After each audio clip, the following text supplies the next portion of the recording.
서민기가 집을 나간 뒤 맹공이는 깊은 배신감에 휩싸입니다. 아무리 애써 외면하려 해도 서민기의 거짓말이 뻔히 보이고 마음속 의심이 점점 더 커져갑니다. 결국 맹공이는 서민기의 뒤를 캐기로 결심합니다. 다음날 서민기가 출근한 뒤 맹공이는 그의 휴대폰 통화 내역과 메시지를 확인합니다. 예상대로 강진아의 이름이 반복적으로 등장합니다. 심장이 덜컥 내려앉지만 맹공이는 이를 애써 눌러담고 강진아의 사무실 앞까지 찾아갑니다.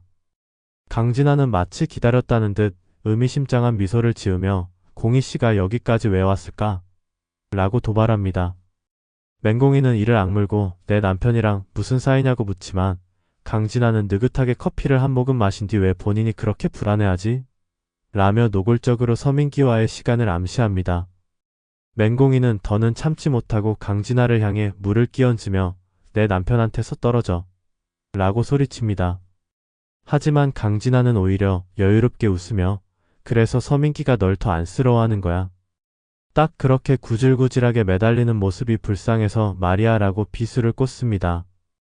그날 저녁 서민기가 집에 돌아오자 맹공이는 차분한 척하면서도 눈가에 고인 눈물을 숨기지 못합니다. 서민기가 왜 그래? 라고 묻자 맹공이는 솔직히 말해.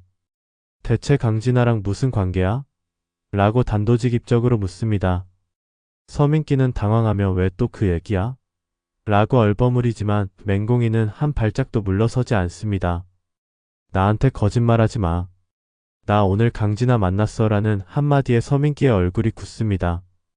하지만 그는 여전히 그냥 도와줄 일이 있었다고 변명합니다. 맹공이는 더 이상 참지 못하고 도와줄 일이 아니라 같이 있었겠지. 밤새도록. 이라고 소리칩니다. 결국 두 사람은 격렬하게 다투고 서민기는 너 왜 이렇게 날 못 믿어? 라고 소리치며 또다시 집을 나갑니다. 하지만 이번에는 서민기가 바로 강진아의 집으로 향합니다. 그 장면을 멀리서 지켜보던 맹공이는 서민기가 강진아의 아파트로 들어가는 모습을 보고 무너져 내립니다. 이대로 끝낼 수 없다는 듯 그녀의 눈빛이 날카롭게 변합니다. 맹공이는 단숨에 집으로 돌아가 서민기의 서랍을 뒤지다 서민기의 회사 서류 속에서 강진아의 이름으로 된 호텔 영수증을 발견합니다. 한밤중 맹공이는 그 호텔로 달려가 문 앞에서 서성이다 결국 문을 두드립니다. 문이 열리자마자 서민기와 강진아가 함께 있는 모습을 목격합니다. 그 순간 서민기의 얼굴에 떠오른 절망과 당황, 그리고 강진아의 승리감 어린 미소가 교차합니다. 맹공이의 눈빛이 차갑게 식습니다. 이제 더는 못 참아라고 중얼거리며 그녀의 손이 천천히 주머니 속에 있던 녹음기를 꺼내 들고 불길한 긴장감이 방 안을 감돕니다. 서민기와 강진아의 분류는 이제 되돌릴 수 없는 선을 넘었습니다. 맹공이는 떨리는 손으로 녹음기를 꽉 쥔 채 한 걸음 한 걸음 방 안으로 들어섭니다. 서민기는 당황한 나머지 아무 말도 못하고 얼어붙고 강진아는 오히려 태연하게 가운 자락을 여미며 이제 알았으면 됐잖아? 여기서 나가라고 비웃습니다. 그 말에 맹공이의 눈빛이 날카롭게 번뜩입니다. 나가라고? 내가 감히 내 남편을 빼앗고도 그런 말을 해? 라고 낮게 읊조리며 그녀의 손이 떨림을 멈추고 서늘하게 차가워집니다. 서민기가 급히 공이야 오해하지 마. 그냥 일이 있어서.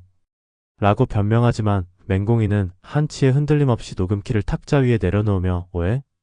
그럼 이건 뭐야? 라고 쏘아붙입니다. 녹음기에서 흘러나오는 서민기와 강진아의 은밀한 대화, 오늘 밤은 우리 둘만의 시간이라는 속삭임이 방 안을 가득 메웁니다. 서민기의 얼굴이 새하얗게 질리고 강진아는 그제야 상황이 심상치 않음을 깨닫고 입술을 깨뭅니다. 맹공이는 서늘한 미소를 짓고 너희 둘 이제 끝이야 라고 단호하게 말합니다. 하지만 강진아는 쉽게 물러서지 않습니다. 그녀는 비웃듯 넌 우리 사이 막을 수 없을걸? 이미 서민기 마음은 내 거야 라고 도발합니다. 그 말에 맹공이의 눈빛이 서서히 무너져 내리더니 이내 토끼 어린 분노로 바뀝니다. 그래? 그럼 내가 뭘 할지 한번 두고 봐라고 차갑게 응수한 맹공이는 호텔방을 팍 차고 나가지만 그녀의 머릿속은 이미 서민기와 강진아를 무너뜨릴 복수 계획으로 가득합니다. 다음날 맹공이는 강진아의 회사로 찾아가 사장실 문을 거침없이 열어젖히고 들어섭니다. 이제 너 가만 안 둬라는 말과 함께 강진아의 책상 위에 호텔 영수증과 녹취록 사본을 던집니다. 강진아는 겉으로는 태연한 척하지만 손끝이 떨리고 맹공이는 이를 놓치지 않습니다. 이게 회사에 퍼지면 너 끝나는 거 알지? 라고 협박하듯 낮게 속삭이며 이제부터 내가 시키는 대로 해. 안 그러면 내 인생 내가 무너뜨릴 거야 라고 선전포고합니다. 하지만 강진아는 만만한 상대가 아닙니다. 날 협박한다고 내가 가만히 있을 것 같아? 라고 비웃으며 서민기 너한테 돌아가지 않아. 이제 날 떠나지 못해라고 되받아칩니다. 맹공이는 이를 악물고 그럼 어디 한번 두고 보자라고 차갑게 말한 뒤 사무실을 나섭니다. 그날 저녁 집으로 돌아온 맹공이는 짐을 싸기 시작합니다. 서민기는 불안하게 공이야 무슨 짓이야? 라고 붙잡지만 맹공이는 그의 손을 뿌리치며 이제 나한테서 자유로워져. 나 더는 너한테 매달리지 않아라고 차갑게 말합니다. 서민기는 무릎을 꿇고 잘못했어. 제발 가지 마라고 애원하지만 맹공이는 눈물 한 방울 흘리지 않은 채 문을 박차고 나섭니다. 그러나 그 순간 서민기의 눈빛이 흔들립니다. 이대로 널 보낼 순 없어라고 중얼거리며 서민기는 무언가 결심한 듯 서랍 깊숙이 숨겨둔 서류 봉투를 꺼냅니다. 봉투 안에는 맹공이도 모르는 거액의 채무와 서민기의 비밀 투자 자료가 담겨 있습니다. 서민기의 눈빛이 서늘하게 변하며 너도 날 떠나려면 각오해야 할 거야 라고 어둡게 속삭입니다. 이 모든 상황을 전혀 모른 채 집을 나선 맹공이는 어두운 거리에서 주먹을 꽉 쥐고 이제 시작이야. 내가 뺏긴 모든 거 되찾을 거야 라고 이를 악물고 결의를 다집니다. 그러나 그 순간 누군가 어둠 속에서 그녀를 지켜보고 있습니다. 의미심장한 시선, 그리고 서늘한 긴장감이 맹공이의 뒤를 따라갑니다. 이 복수의 서막은 이제 막 올랐고 누가 승자가 될지는 아무도 알 수 없습니다. 맹공이는 어두운 골목에서 인기척을 느끼고 뒤를 돌아보지만 이미 그림자는 사라진 뒤였습니다.